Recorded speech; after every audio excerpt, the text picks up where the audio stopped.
Hey there folks, welcome to our cozy nook of tales and adventures. Today, like every episode, we're unlocking the doors of imagination to explore new worlds, meet fascinating characters, and experience unique emotions. I promise to take you on an unforgettable journey through the power of words. So get comfy, grab your favorite drink, snuggle into that perfect spot, and get ready to lose yourself in a new story. Leave the outside world behind for a while and dive with me into the depths of storytelling. If you enjoy our content and want to support the channel, consider hitting the subscribe button and giving the video a thumbs up. Now, without further ado, let's dive into today's story.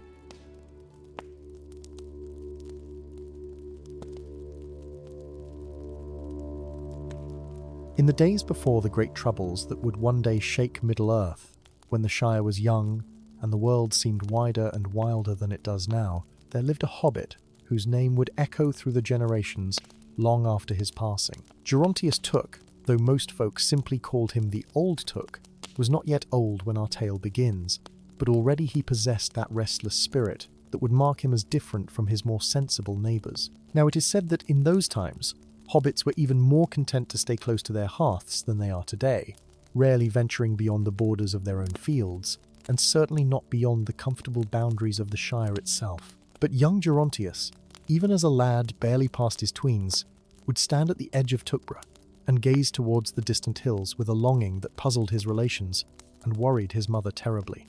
The Took family, you see, had always been a bit odd by Shire standards. They lived in the grand smiles of the Great Smiles, a vast network of tunnels and halls carved into the green hills, and they had a reputation for being, well, adventurous. But even among the Tooks, young Gerontius stood out like a dandelion in a bed of proper petunias. While other young hobbits learned the respectable arts of farming and pipe smoking, Gerontius would disappear for hours, returning with tales of the strange folk he claimed to have met in the woody places beyond the water.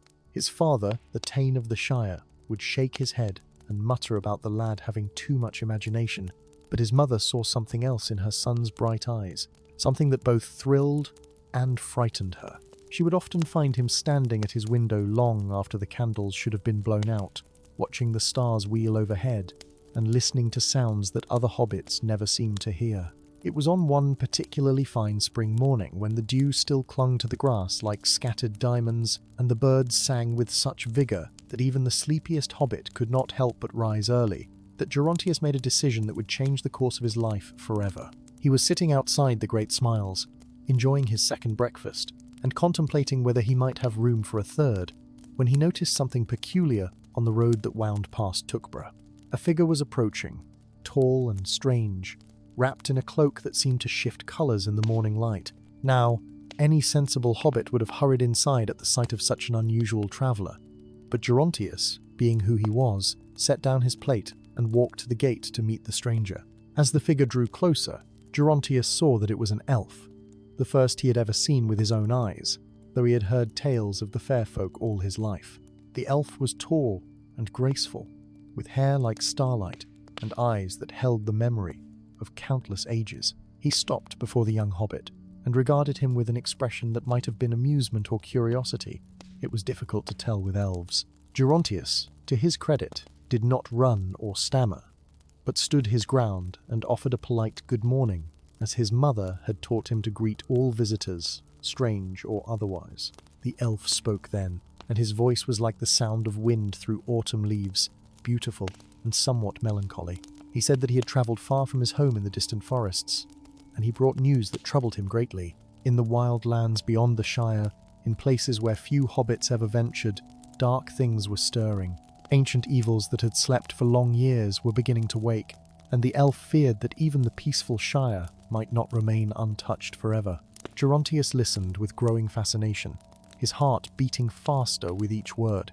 The elf explained that he was searching for those brave enough to help guard the borders of the civilized lands, to watch and to warn when danger approached. He had heard, he said, that the Tooks of the Shire were different from other hobbits, that they remembered the old alliances between their people and the elves, and that perhaps among them he might find one willing to venture beyond the comfortable hedgerows. Before the elf had even finished speaking, Gerontius knew what he must do. Every fibre of his being, Everything that made him different from his more sensible cousins rose up within him and cried out for adventure. But he was not foolish, despite his youth, and he knew that leaving the Shire, even temporarily, would require more than just his own desire. He would need the blessing of his father, the Tain, and the understanding of his family. The elf, whose name was Gildor, agreed to wait while Gerontius went to speak with his father. The conversation that followed in the Great Hall of the Smiles was heated and long. The Thane argued that his son was too young, too inexperienced, too valuable to the family to go gallivanting off into the wild lands. But Gerontius stood firm, and eventually, seeing the determination in his son's eyes and perhaps recognizing something of his own youth in the lad's plea, the Tain gave his reluctant consent. There was one condition, however. Gerontius must return before the year was out, and he must promise to remember that he was a Took of the Shire, with responsibilities and duties that awaited him at home. And so it was that Gerontius Took, not yet 30 years old, and barely considered an adult by Hobbit standards, set forth from the Great Smiles with Gildor the Elf as his guide. His mother wept as she packed his travelling bag with more food than any sensible person could carry, including 6 packages of seed cakes, 3 loaves of bread, a wheel of cheese, dried apples, smoked bacon, and a small crock of butter. His father pressed into his hands a fine walking stick made of oak, sturdy and reliable, and whispered words of caution about trusting strangers and keeping his wits about him. The other hobbits of Tookborough gathered to watch this unprecedented departure, shaking their heads and muttering about the madness that sometimes afflicted the Took family. Old Widow Brownlock declared loudly that no good would come of it, and that young Gerontius would probably be eaten by wolves or worse before a fortnight had passed. But there were a few, mostly younger hobbits, with that same restless gleam in their eyes, who looked upon Gerontius with something like envy. The first days of travel were harder than Gerontius had imagined. He had walked plenty in the Shire, of course, rambling through the countryside from breakfast until tea time. But this was different. Gildor set a pace that would have been easy for his long elven legs, but required Gerontius to take nearly 2 steps for every one of the elves. His feet, though tough as any hobbit's, began to ache in ways he had never experienced, and his back protested the weight of his overstuffed pack. But Gildor proved to be a patient companion. He would stop frequently to allow Gerontius to rest, and in those quiet moments, he would tell stories of the elder days, of the great kingdoms that had risen and fallen, of the beauty of Valinor far across the sea, and of the long watch that the elves kept against the darkness. Gerontius listened with rapt attention, storing every word in his memory, like a merchant storing precious gems. They travelled north and east, leaving the familiar green fields of the Shire behind, and entering lands that grew wilder with each passing mile. The trees here were older and taller, their branches forming canopies that blocked out much of the sunlight. Strange birds called from the shadows, and once Gerontius thought he saw eyes watching them from the underbrush, though when he blinked, they were gone. On the 5th night of their journey, as they sat by a small fire in a clearing, Gildor finally explained the true purpose of their travels. There was a place, he said, known as the Standing Stones of a region, ancient markers set up in the days when elves and dwarves worked together in friendship. These stones had been placed to mark the boundaries of the safe lands, and they possessed a subtle magic that warned of evil approaching. But the stones had grown silent over the long years, and Gildor feared that their power was fading or that something had corrupted them. Gerontius asked why the elves needed a hobbit for such an important task, and Gildor's answer surprised him. The elf explained that hobbits, for all their love of comfort and peace, possessed a kind of stubborn courage that was rare in Middle-earth. More importantly, they had a resistance to certain kinds of corruption that afflicted even the wisest of the elder races. A hobbit could approach the stones and sense things that an elf might miss, unclouded by the weight of long memory and ancient grudges. This explanation made Gerontius feel both proud and terrified in equal measure. He was just a young hobbit from the Shire, fond of his meals and his garden and his comfortable bed. How could he possibly have anything to offer in matters of ancient magic and dark powers? But he remembered the look in his father's eyes when permission had been granted, a mixture of fear and pride, and he determined not to disappoint. As they travelled deeper into the wild lands, Gerontius began to notice changes in himself. His senses, always keen by hobbit standards, seemed to sharpen further. He could smell rain coming hours before it arrived, could hear the movement of creatures in the forest that Gildor himself sometimes missed, and could sense subtle shifts in the land around them, places where the earth felt wrong or troubled. Gildor watched these developments with quiet satisfaction, as though he had expected them all along. He began to teach Gerontius other things, lessons that no hobbit of the Shire had learned in living memory. He showed him how to read the signs of the forest, how to move silently through undergrowth, how to find water in seemingly dry places, and how to recognize the tracks of creatures both natural and unnatural. On the 10th day of their journey, they came to a great river, wider than the Brandywine and flowing swift and cold from the mountains to the north. Here Gildor called a halt, and they made camp on the riverbank.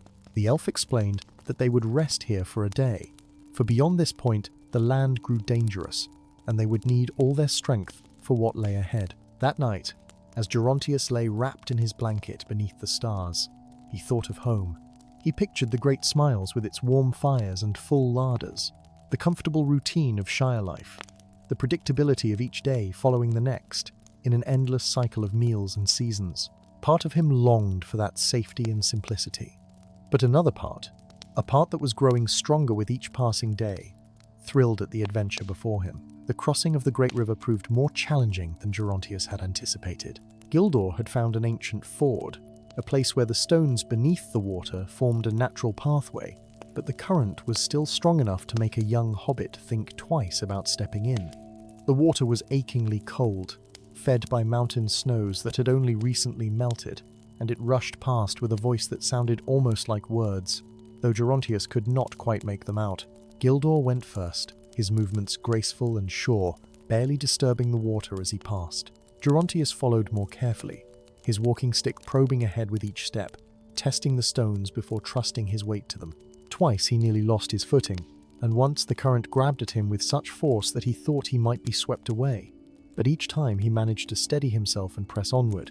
When at last he reached the far bank, dripping and shivering, Gildor was waiting with a small fire already kindled. The elf had a way of making fire that Gerontius had never seen before, coaxing flames from dry wood with barely a touch, and the warmth was more welcome than any comfort the young hobbit could remember.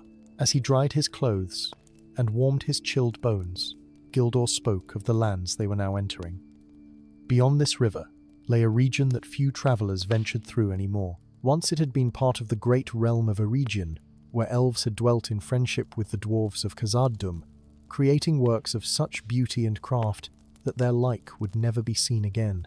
But that kingdom had fallen long ago, destroyed by war and betrayal, and now only ruins remained, scattered like broken bones across a landscape that had forgotten its former glory. The standing stones they sought were remnants of that ancient time, Gildor explained, placed by the elven smith Celebrimbor himself as guardians and watchers. Each stone had been carved with runes of power and protection, and together they formed a network of early warning, a web of magic that would alert the wise to any great evil that drew near. But something had happened to weaken them, and Gildor needed to discover what. As they travelled through this ancient land, Gerontius began to see the ruins that Gildor had spoken of. Stone walls rose from the earth like the ribs of some great beast, covered in moss and vine. Archways stood alone in empty fields, leading nowhere, their purpose long forgotten. Once they passed through what must have been a great hall, its roof long since collapsed, but its floor still bearing the faded traces of intricate mosaics that depicted scenes of celebration and craft. It was in one of these ruined places that they encountered their first real danger. They had stopped to rest in what appeared to be a sheltered courtyard, its walls still largely intact, and providing protection from a cold wind that had begun to blow from the north. Gerontius was unpacking some of his provisions, looking forward to a meal of bread and cheese, when Gildor suddenly stiffened, his hand moving to the long knife at his belt. The elf's eyes had taken on a distant look, as though he was seeing or hearing something beyond the reach of mortal senses. He gestured for Gerontius to be silent and still, then moved toward one of the crumbling doorways that led out of the courtyard. Gerontius, his heart suddenly pounding, did as he was bid, though every instinct told him to demand an explanation. From beyond the wall came a sound that made the young hobbit's blood run cold. It was a kind of snuffling, wet and hungry, accompanied by the scrape of something moving across stone. The sound grew louder, and with it came a smell, a reek of decay and wrongness that made Gerontius want to retch. He pressed himself against the wall, his walking stick gripped tight in both hands, though what good it would do against whatever approached he could not imagine. Gildor moved with fluid grace to a position where he could see through a gap in the wall without being easily seen himself. His expression, when Gerontius caught a glimpse of it, was grim. The elf remained motionless for what felt like an eternity, watching something that Gerontius could not see. The snuffling sounds moved around the perimeter of the courtyard, sometimes drawing nearer, sometimes retreating, as though the creature making them was searching for something. Then, as suddenly as it had come, the sound began to fade. Whatever had been prowling outside was moving away, its footsteps growing fainter, until at last they disappeared entirely. Gildor remained alert for several more minutes before finally relaxing his stance and returning to where Gerontius waited. The creature that had passed, Gildor explained in a low voice, was a warg, one of the evil wolves that served the darkness. They were larger and more cunning than natural wolves, with a malice and intelligence that made them doubly dangerous. This one had been alone, likely a scout or hunter, but where there was one warg there were often more, and they sometimes travelled with even worse companions. This news did nothing to comfort Gerontius, but he tried to maintain a brave face. He asked if they should turn back, perhaps return to the Shire and report what they had found, but even as he spoke the words, he knew what the answer would be. Gildor shook his head gently. The presence of wargs this far south was precisely why their mission was important. If the standing stones were failing, then evil creatures would grow bolder, venturing into lands they had once avoided. They could not risk stopping for long now. Gildor insisted they eat quickly and move on, seeking a more defensible location before nightfall. As they packed their belongings and prepared to continue, Gerontius found himself looking at the ruins around them with new eyes. These walls had once protected people, perhaps families not so different from those in the Shire. Now they stood empty and broken, a testament to how quickly safety could become memory. They travelled swiftly through the remainder of the day, Gildor choosing paths that kept them close to cover and away from open ground where they might be easily spotted. The elf's earlier patience had been replaced by a quiet urgency, and Gerontius found himself struggling to keep pace. His legs ached, and his breath came in short gasps, but he did not complain. The encounter with the warg had driven home the reality of their situation in a way that no amount of storytelling could have done. As the sun began to sink toward the western horizon, painting the sky in shades of amber and crimson, they came upon a sight that made both travelers pause. Rising from a hilltop ahead stood 3 great stones, tall as trees and dark as night.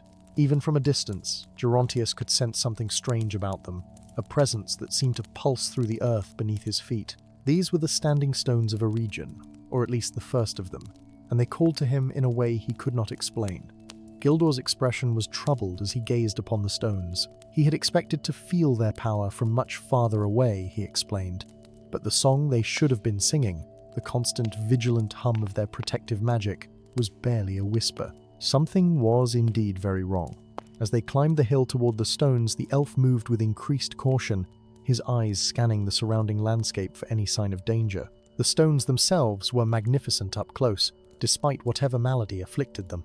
Each stood twice the height of a man, their surfaces smooth and black as polished jet. Carved into them were runes that seemed to shift and flow when viewed from the corner of the eye.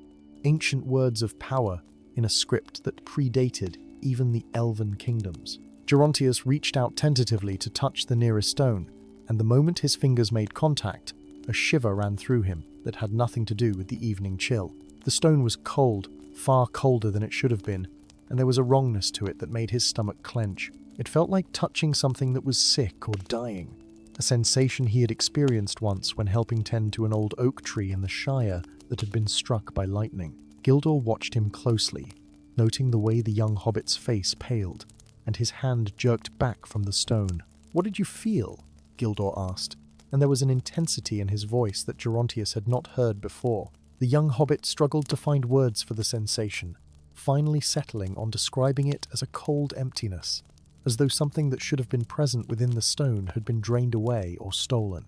The elf nodded slowly, his expression growing even graver. That matched what he himself sensed, though he had hoped a hobbit's perception might reveal something different.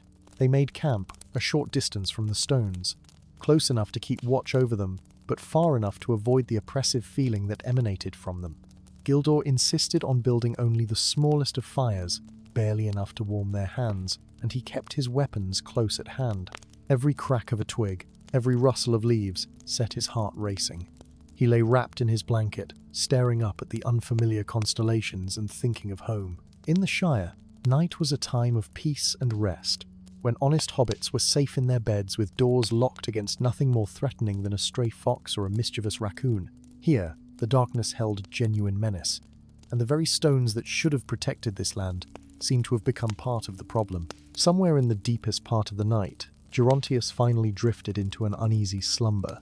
His dreams were strange and troubling, filled with images of shadow and flame, of great battles fought long ago, and of a terrible eye that searched endlessly across Middle-earth for something precious that had been lost. He woke with a start just before dawn, his heart pounding and his skin damp with sweat, to find Gildor already awake and watching him with concern.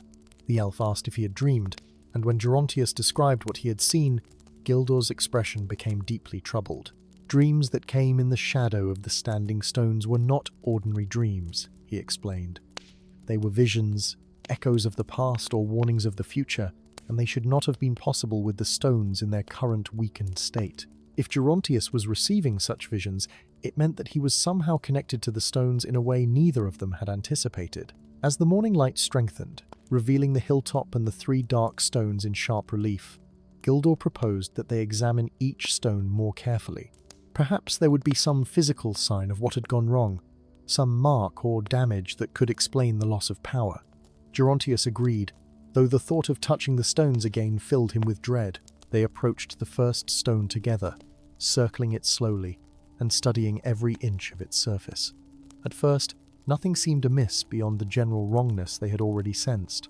The runes were intact, the stone itself showed no cracks or weathering, but as Gerontius walked round to the far side, the side that faced away from the direction they had come, he stopped suddenly and called out to Gildor. There, carved into the black stone, in what must have been a deliberate act of vandalism, was a mark that neither of them recognized at first. It was crude compared to the elegant runes that covered the rest of the stone, slashed into the surface with obvious violence. As Gildor examined it more closely, his face went pale in a way that Gerontius would not have thought possible for an elf. This mark, Gildor said quietly, was old, very old, but it was not from the time when the stones were raised. Someone or something had come here, perhaps many years ago, perhaps more recently, and had deliberately scarred the stone with a sign of power. The mark itself resembled a jagged lightning bolt, crossed with a twisted branch, and the stone around it seemed darker still, as though the very rock had been poisoned by its presence. Gildor traced the shape in the air with his finger, careful not to touch the mark directly, and spoke words in the elvish tongue that Gerontius did not understand. The air around them seemed to shimmer and grow cold, and for a moment the young hobbit thought he could see shadowy figures moving at the edge of his vision, but when he turned to look directly at them, they vanished. Gildor stepped back from the stone, his expression a mixture of anger and deep concern. He explained that the mark was a corruption rune, a perversion of the ancient script used by dark powers in the distant past. Such runes were designed to drain and twist magic, turning protective enchantments into channels through which malevolent forces could feed. Whoever had placed this mark had not simply weakened the standing stones, they had turned them into wounds in the very fabric of the land's defences. Gerontius felt his courage waver at this news. He was just a young hobbit from the Shire, fond of seed cakes and afternoon naps, not someone equipped to deal with dark magic and ancient evil. But when he looked at Gildor, he saw that the elf was counting on him, that somehow his presence here was important in ways he did not yet understand. He swallowed his fear and asked what they should do next. The first step, Gildor explained, was to examine the other two stones on this hilltop to see if they bore similar marks.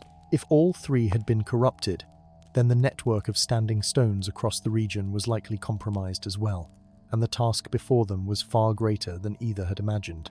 They moved to the second stone, and sure enough, on its hidden face they found another corruption rune, this one slightly different in design, but clearly serving the same dark purpose. The third stone told the same tale, and as they stood before it in the strengthening morning light, Gerontius felt a wave of despair wash over him. How could they possibly counter something so vast and terrible? The corruption had been here for who knew how long, working its evil magic, and they were only two travelers, one elf and one inexperienced hobbit, far from any help or reinforcement. But Gildor seemed to draw strength from the very challenge before them. He sat down on the grass before the stones and gestured for Gerontius to join him. The elf explained that while the situation was grave, it was not without hope. The corruption runes were powerful, yes, but they were also crude and simple compared to the original enchantments woven into the stones. They worked by brute force, overwhelming the protective magic through sheer malevolence, but they could be countered if one knew the proper methods. The problem, Gildor continued, was that he alone could not do it. The magic required to cleanse the stones needed a particular kind of purity, an innocence and strength of spirit that elves, for all their power and wisdom, had lost long ago through their exposure to the sorrows and conflicts of the ages. This was where Gerontius came in. Hobbits, having lived simple lives in their protected corner of Middle-earth, retained something that the elder races had sacrificed, a clean and uncomplicated connection to the living world that made them resistant to corruption. Gerontius listened with growing amazement and no small amount of trepidation. Gildor was saying that he, a young hobbit barely out of his tweens, possessed something that an ancient elf did not. It seemed impossible, almost laughable, yet the seriousness in Gildor's eyes told him this was no jest. The elf believed it, and more than that, he was depending on it. What would Gerontius need to do, he asked, trying to keep his voice steady. Gildor explained that each stone would need to be touched by a hobbit hand, while specific words of cleansing were spoken. The touch would create a bridge, allowing the ancient protective magic to flow back into the stones through a channel that the corruption runes could not taint. It would not be easy, Gildor warned. The moment Gerontius touched the stone, the corruption would fight back, trying to overwhelm him with visions of fear and despair, attempting to break his will and turn him away. The young hobbit felt his mouth go dry. He remembered the sick coldness he had felt when he first touched the stone, and that had been merely accidental contact. To deliberately place his hand on it and hold it there while dark magic assailed him seemed like a form of madness. But he thought of the Shire, of his family safe in their comfortable holes, of all the peaceful folk who lived unaware of the dangers that prowled at the edges of their world. If the standing stones fell completely, how long before those dangers came calling at the Shire's borders? He nodded slowly, accepting the task despite his fear. Gildor placed a hand on his shoulder, a gesture of encouragement and solidarity. The elf would be there throughout, he promised, speaking the words of power and lending what strength he could. Together they might succeed where either alone would surely fail. They would begin at midday when the sun was at its height, for light was anathema to the corruption, and every small advantage would help. The hours until noon passed slowly. Gerontius tried to eat, but found he had little appetite, managing only a few bites of bread washed down with water from his flask. He paced around the hilltop, looking out over the ancient lands of Eregion, and wondering what this place had looked like in its glory days. Had hobbits ever walked these paths before? Had anyone from the Shire ever ventured so far or been called to such a purpose? Gildor spent the time in meditation, sitting cross-legged before the stones with his eyes closed and his lips moving in silent recitation. The elf was preparing himself, Gerontius realized, gathering his strength and focusing his will for the ordeal ahead. The young hobbit tried to do the same, though his mind kept wandering to thoughts of home and to doubts about his own capability. When the sun reached its zenith, and the shadows of the standing stones lay short and dark upon the grass, Gildor rose and beckoned to Gerontius. The time had come. They approached the first stone together, the one where Gerontius had initially felt that sickening wrongness. In the bright noon light, the corruption rune seemed to pulse with a dull malevolence, a darkness that even the sun could not entirely dispel.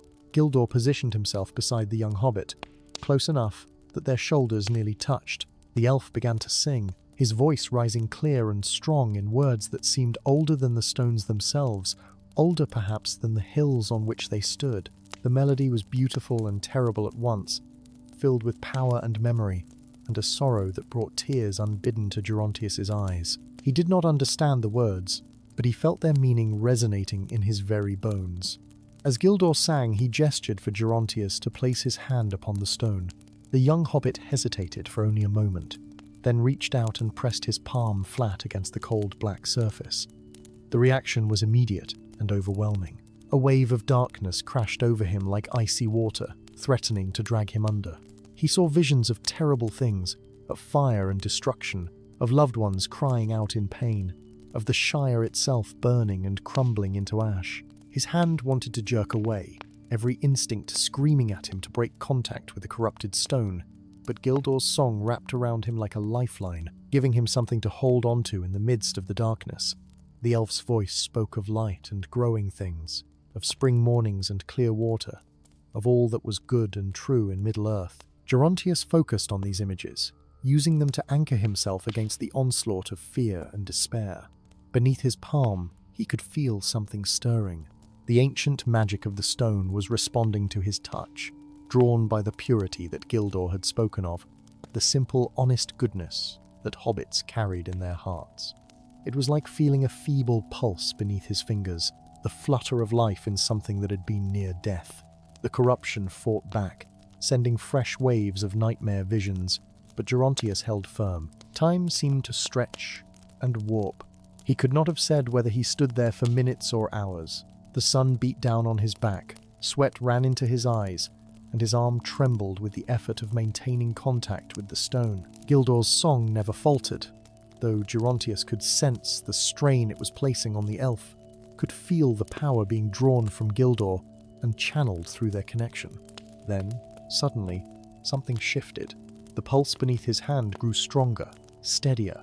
He felt warmth beginning to flow where before there had been only cold. The visions of horror and destruction began to recede, replaced by glimpses of what this land had once been, a realm of beauty and craft where different peoples had lived in harmony.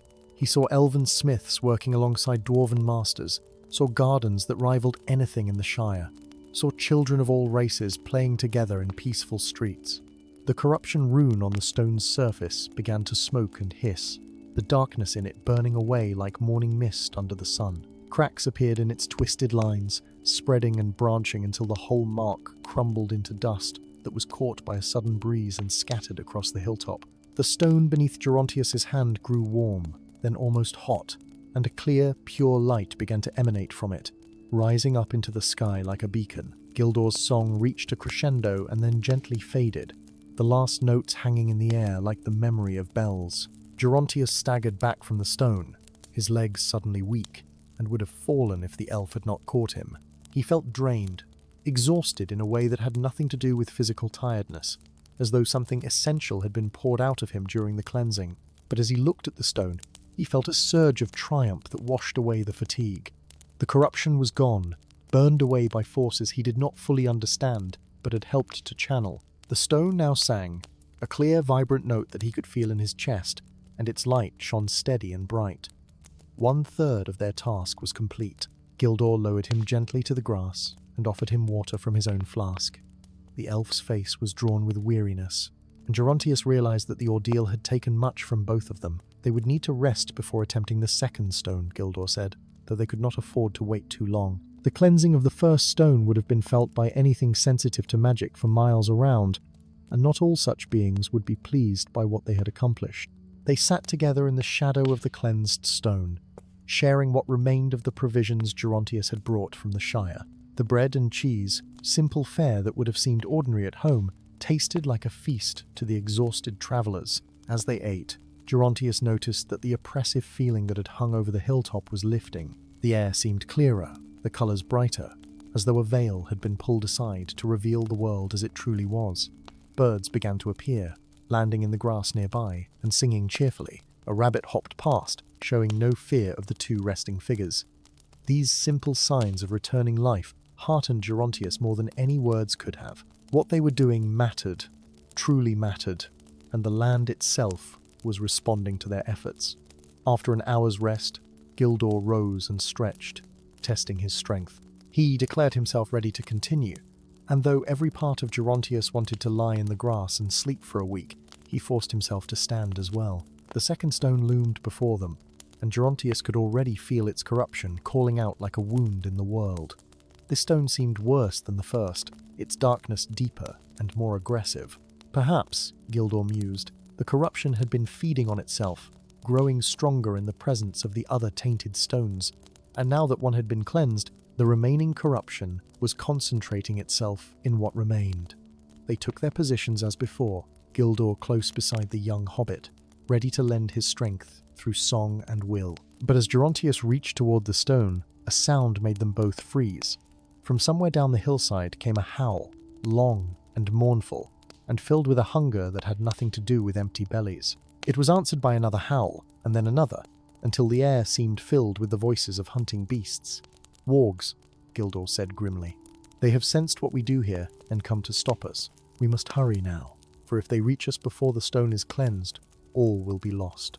Gerontius felt his heart hammering in his chest, but he nodded and placed his hand firmly on the corrupted stone. The darkness hit him even harder than before, perhaps because he knew now what to expect and feared it all the more. The visions came fast and terrible, showing him not just abstract horrors but specific ones.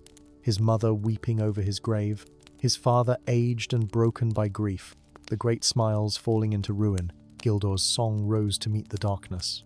Powerful and defiant, the elf sang not of peace now but of battle, of the great wars fought against evil, of heroes who stood firm against overwhelming odds. His voice carried the memory of countless ages, of victories won and prices paid, and it gave Gerontius something to cling to in the storm of fear that threatened to overwhelm him. The howling of the wargs grew louder, closer.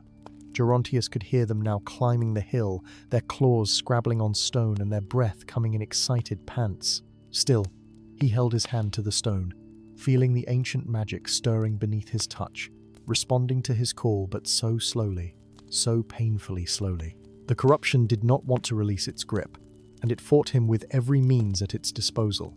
Sweat poured down his face despite the autumn chill. His arm felt like it was on fire, the muscles cramping and screaming for him to pull away. The visions intensified, showing him the wargs tearing into his flesh, showing him Gildor falling beneath their fangs, showing him failure and death and the complete triumph of darkness. But beneath it all, that pulse of ancient magic grew stronger, fed by his stubborn hobbit refusal to give up, by the same trait that made hobbits such excellent gardeners and farmers, the ability to keep working even when the task seemed hopeless. The first warg crested the hill just as the corruption rune began to crack. The beast was enormous, larger than any wolf Gerontius had ever imagined, with eyes that burned with an intelligence that was almost human and far more evil. It saw them there before the stone and snarled, gathering itself to spring. Gildor never stopped singing, but his free hand went to his long knife, drawing it in one fluid motion. Then the second stone blazed into life.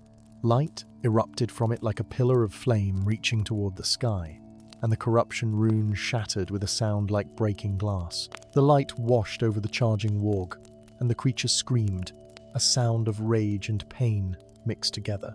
It tumbled backward down the hill, and the other wargs who had been following close behind scattered in confusion and fear, their howls now carrying notes of terror rather than hunger. Gerontius collapsed, his hand finally releasing the stone. Every part of him trembled with exhaustion, and for a moment he thought he might be sick. But Gildor was there, supporting him, speaking words of encouragement and praise. 2 stones were cleansed now, 2 beacons burning bright against the darkness. Only one remained, but both elf and hobbit knew they had reached the limits of their endurance. "We must rest longer this time," Gildor said, guiding Gerontius to sit with his back against the newly cleansed stone. The light from both stones formed a protective circle around them, and within that circle they were safe from the wargs who prowled frustrated at its borders. The beasts could not enter the light, Gildor explained, for it was anathema to their corrupted nature. They would wait and watch, hoping the light would fail, but as long as the stones held their power, the travelers were protected. Gerontius dozed fitfully, his sleep haunted by fragments of the visions he had endured. He dreamed of the Shire but could not quite reach it, wandering lost through landscapes that were almost, but not quite familiar. When he woke, the sun had moved considerably toward the western horizon, and Gildor was keeping watch, his keen eyes scanning the perimeter, where shadows moved and yellow eyes gleamed.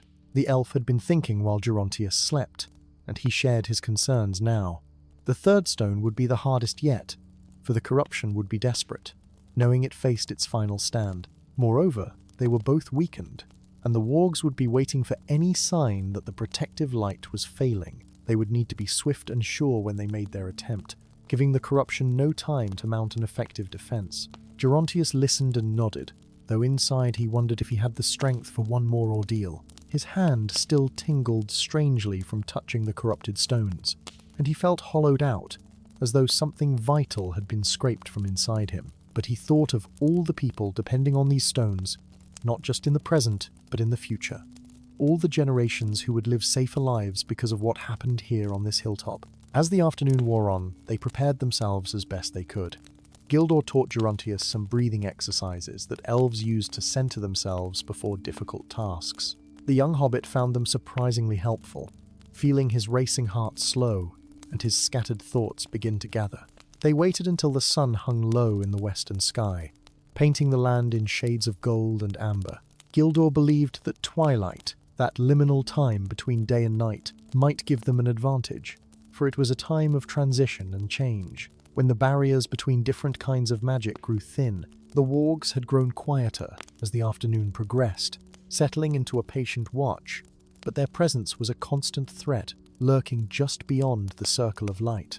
When Gildor judged the moment right, they approached the third stone together. This one radiated malevolence like heat from a forge, and Gerontius could see that even Gildor was affected by it, the elf's normally serene expression tightening with distaste and effort. The corruption rune carved into this stone was larger and more elaborate than the others, its twisted lines seeming to writhe and shift when looked at directly. Before they began, Gildor placed both hands on Gerontius's shoulders and looked him directly in the eyes.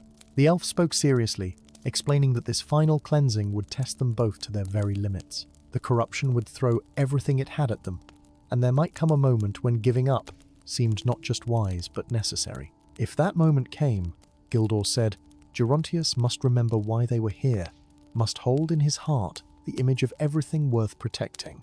The young hobbit nodded, swallowing hard against the fear rising in his throat.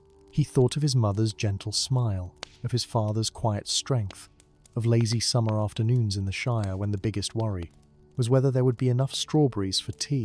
He held these images close, wrapping them around his heart like armor, and when Gildor began to sing, he placed his hand upon the corrupted stone. The darkness that engulfed him this time was total and absolute. It was not just an absence of light, but an active negation of everything good and wholesome in the world. The visions came not in waves, but in a relentless flood, drowning him in horror. He saw everyone he loved suffering and dying, saw the Shire transformed into a wasteland, saw himself becoming a twisted creature of shadow, a servant of the very evil he had come to fight. His hand wanted desperately to pull away, but something deeper than conscious thought kept it pressed to the stone. Perhaps it was stubbornness, that quintessentially hobbit trait of refusing to quit once a task had been undertaken. Perhaps it was courage he had not known he possessed, or perhaps it was simply the knowledge that if he failed here, all the suffering shown in the visions might actually come to pass. Gildor's song was different this time, wilder and more desperate. The elf was pouring everything he had into it, holding nothing back, and Gerontius could feel that power flowing through him and into the stone. But the corruption was fighting back with equal fury, and the battle taking place was not just magical but spiritual, a contest of wills that would leave scars on victor and vanquished alike. The stone beneath his hand grew hot, then cold, then hot again. Strange lights flickered around them, and the air itself seemed to scream. The wargs beyond the circle of protection howled in triumph, sensing the struggle and believing they would soon have their prey. Time lost all meaning. Gerontius existed only in an eternal moment of agony and determination, neither fully succumbing to the darkness nor quite able to drive it back. Then, from somewhere deep within himself, from a place he had never known existed, Gerontius felt something rise up. It was not power, in the way that elves or wizards understood it, not something that could throw lightning or move mountains.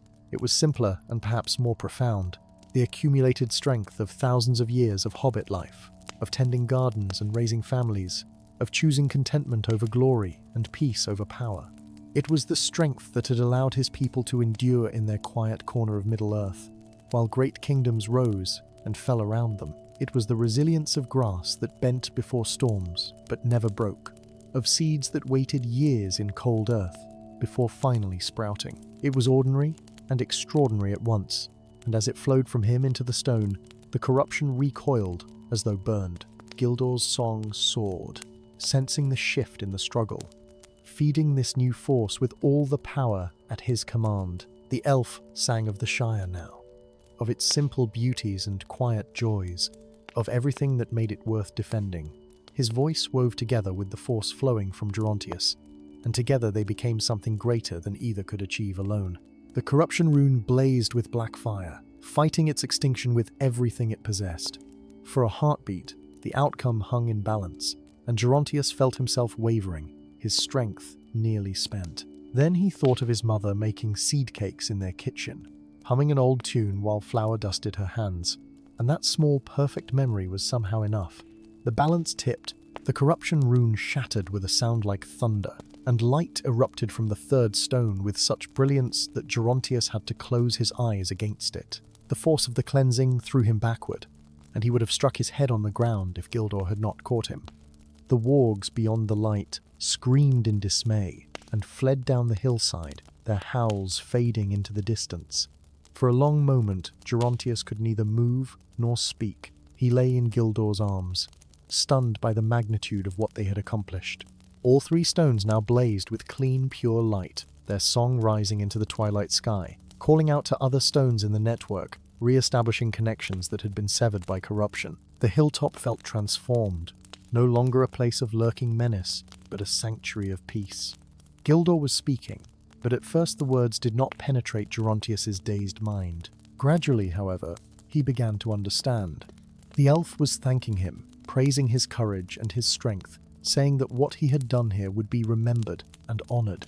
Gerontius wanted to laugh at that, for he felt anything but courageous or strong. He felt utterly exhausted, wrung out like a dishcloth, but also strangely light, as though some burden he had not known he carried had been lifted. As full night fell and the stars emerged overhead, the two companions rested within the circle of the three standing stones. The light from the stones softened as darkness deepened, becoming less a blazing beacon and more a gentle, steady glow, like moonlight captured in black glass. Within their protective circle, Gerontius and Gildor ate the last of their provisions and spoke quietly of what they had accomplished. The elf explained that the cleansing of these three stones would have sent ripples through the entire network, awakening other stones throughout the region and alerting the wise to the fact that the corruption was being fought. But their work was not quite finished, Gildor said. These three stones were only one node in a larger web, and while they had restored this hilltop, other groups of stones scattered across the ancient lands would still bear the corruption runes. However, what they had done here had proven that the corruption could be defeated, and had provided a method that others might follow. Word would need to be carried to those who could organize a broader effort to cleanse the remaining stones. Gerontius listened with a mixture of relief and disappointment. Relief that he would not be expected to cleanse every corrupted stone in Middle-earth, for he doubted he had the strength for even one more. Disappointment that their victory, though real and important, was only partial. But as Gildor spoke of the larger struggle, the young hobbit began to understand something profound about the nature of such battles. Evil was not defeated in a single grand gesture, but through countless small acts of courage and resistance, each one building upon the others until the tide finally turned. They rested there through the night, taking turns keeping watch, though they sensed no danger nearby. The cleansed stones seemed to have created a zone of peace that extended down the hillside, and the normal night sounds of the wild had returned, crickets chirping and owls calling, replacing the ominous silence that had hung over the place before. When Gerontius took his turn at watch, sitting with his back against one of the stones, he felt its warmth seeping into him, not just physical warmth, but something deeper, as though the ancient magic was grateful for what he had done. Dawn came clear and cold, the sun rising over a landscape that seemed somehow fresher and more alive than it had the day before. Gildor declared that they should begin their journey back, for they had been away from civilization longer than planned, and there were those who would be worried about them. Moreover, the elf wanted to carry news of their success to Rivendell as quickly as possible, so that Lord Elrond could coordinate the cleansing of the other corrupted stones. Before they left the hilltop, Gildor performed a brief ceremony, singing words of blessing over the stones and asking them to remain strong in their vigil. Gerontius added his own prayer, speaking in the simple Hobbit manner, thanking the stones for their protection and asking them to keep watch over the land so that folk might sleep safely in their beds. It seemed to him that the stone's light brightened slightly at his words, acknowledging his simple faith. The journey back was easier than the journey out, not because the distance was any shorter or the paths less rough, but because they travelled with lighter hearts. The weight of their mission accomplished gave them strength, even as their bodies remained weary. They moved swiftly through the ancient ruins, no longer lingering to examine the remnants of lost glory, focused now on returning to places where people still lived and thrived. On the third day of their return journey, they reached the great river they had crossed on their way out. The ford seemed less threatening now, and Gerontius crossed it with confidence, his feet finding the stones beneath the water without hesitation. As they climbed the far bank, leaving the wild lands behind, he felt something shift inside himself. He was no longer quite the same hobbit who had nervously ventured into these regions. The ordeal with the stones had changed him in ways he was only beginning to understand. Gildor noticed the change as well, commenting that Gerontius walked differently now, with more assurance, and that his eyes had taken on a quality of awareness that had not been there before. The young hobbit had looked into darkness and not been consumed, had faced his deepest fears and emerged intact. Such experiences marked a person, the elf said, leaving traces that would remain for the rest of his days. They spoke at length as they travelled, and Gerontius asked questions he had been too frightened or focused to ask before. He wanted to understand more about the standing stones, about the network of protection they formed, about the long history of the struggle between light and darkness in Middle-earth. Gildor answered patiently, pleased to have such an attentive student, and as he spoke, Gerontius began to see the world in a new way. He would always be aware of the threats that lurked beyond the borders, always conscious of the price that vigilance demanded. But along with the sadness came purpose. He had discovered that he was capable of far more than he had imagined, that hobbits were capable of far more than most believed, and this knowledge was empowering. As they drew closer to the Shire, Gerontius found himself thinking about what he would tell his family and friends. How could he explain where he had been and what he had done? Would they believe him? Would they understand? Or would they simply think he had gone on an extended ramble and come back with his head full of fanciful notions? Part of him worried about being thought odd or foolish, but another part, the part that had been strengthened by touching the standing stones, did not care what others thought. Gildor seemed to sense his concerns and offered advice. The elf suggested that Gerontius need not tell the full tale immediately, that some things were best revealed gradually or kept private until the right moment arrived. What mattered was that he knew what he had accomplished, and that he carried forward the lessons learned. The experience would inform his choices and actions in the years ahead, whether others knew of it or not. On the final day of their journey, they reached the borders of the Shire as the sun was setting. The familiar green hills of Tuckborough rose before them, and Gerontius felt his heart swell with emotion at the sight. He had been gone less than a month, yet it felt like years had passed. He knew that he saw it all differently now, with eyes that had glimpsed both ancient glory and terrible darkness. Gildor walked with him as far as the edge of Tuckborough, but there the elf stopped. He explained that his road led elsewhere now, that he must carry word of their success to Rivendell with all haste. But before parting, he placed his hand on Gerontius's shoulder one final time, and spoke words that the young hobbit would remember for the rest of his long life. He said that Gerontius Took had proven himself worthy of the trust placed in him, that he had shown a courage and strength that would be remembered in the halls of the wise, and that should the need ever arise again, the elves would know where to find a true friend. Then, with a final farewell, Gildor turned and strode away into the gathering dusk, his form seeming to fade and merge with the twilight, until Gerontius could no longer tell if he was still watching the elf, or simply staring at shadows. The young hobbit stood there for a long moment, feeling the weight of the parting, before finally turning his steps toward home. The great smiles were ablaze with lights when he approached, and he could hear the sounds of many voices within. As he drew nearer, wondering what occasion had brought so many folk together, the great door burst open, and his mother came rushing out, her face streaked with tears of joy and relief. She gathered him into her arms with such force that he nearly lost his footing, and behind her came his father and a host of relations, all talking at once, asking where he had been, and if he was well, and why he had stayed away so long. Gerontius tried to answer their questions, but found himself overwhelmed by their concern and affection. He was hustled inside, sat down before a roaring fire, and presented with enough food for a small feast. As he ate, for he was indeed hungry after days of traveling on short rations, his family and friends gathered around, eager to hear of his adventures.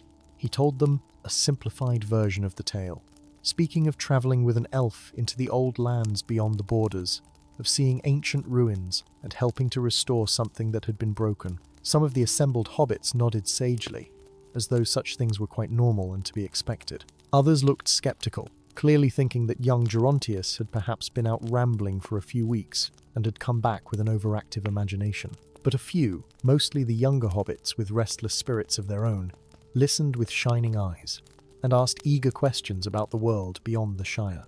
To these especially, Gerontius spoke more freely, sensing in them the same longing for adventure that had driven him forth. His father, the Thane, took him aside later that evening when most of the guests had departed. The old hobbit looked at his son with an expression that mixed pride with concern. He said that he could see the change in Gerontius, could tell that something significant had happened during his time away. He did not press for details, but he asked one important question. Would this be the last such adventure, or was this merely the first of many? Gerontius considered the question carefully before answering. He explained that he had no immediate plans to leave the Shire again, that he would fulfill his duties to the family and take up his responsibilities as a Took should. But he could not promise that he would never again answer a call to venture beyond the borders, for he had learned that there were things in the world worth protecting, and sometimes that protection required more than staying safe at home. He would not seek out danger foolishly, but neither would he hide from it if it needed to be faced. His father nodded slowly, accepting this answer even if it was not quite what he had hoped to hear. He told Gerontius that the Took family had always been different from other hobbit clans, had always produced individuals who looked beyond the comfortable confines of the Shire. Perhaps it was not something to be discouraged, but rather something to be guided and channeled wisely. He made Gerontius promise only one thing, that whatever adventures the future might hold, he would always remember his home and his family, and would return to them whenever he could. In the years that followed, Gerontius kept that promise. He settled into the life of a respectable hobbit, learning the management of the family estates, serving when called upon in matters of Shire governance, and eventually taking his place as Thane when his father passed. But he never forgot the lessons learned on that hilltop in a region, never lost the awareness of the wider world and its dangers. When other hobbits spoke dismissively of events beyond their borders, calling them none of their concern, Gerontius would sometimes share a knowing look with the few who understood that the safety of the Shire was not guaranteed, but maintained. And though most hobbits never knew it, there were other adventures in the years that followed. Other times when the call came, and Gerontius Took answered it, venturing forth to face dangers and accomplish deeds that would never be recorded in the official histories. He travelled farther than any hobbit before him, made friends among elves and dwarves and even the mysterious wandering wizards, and lived a life far richer and stranger than most of his neighbours could imagine. He lived to a great age, 130 years, longer than any hobbit before him, and when he finally passed, it was said that messengers came from far lands to pay their respects, beings that most hobbits only knew from old tales and legends. The stories of his adventures grew in the telling, some embellished beyond recognition, others forgotten entirely, but his legacy endured. He had proven that hobbits were capable of far more than most believed, that courage and strength came in many forms, and that even the smallest person could make a difference in the great struggles of the world. And so it was that young Gerontius, who once trembled at the thought of venturing beyond the borders of the Shire, became known to all as the Old Took, a name spoken with respect and wonder, a legend in his own time, and for all the generations that followed.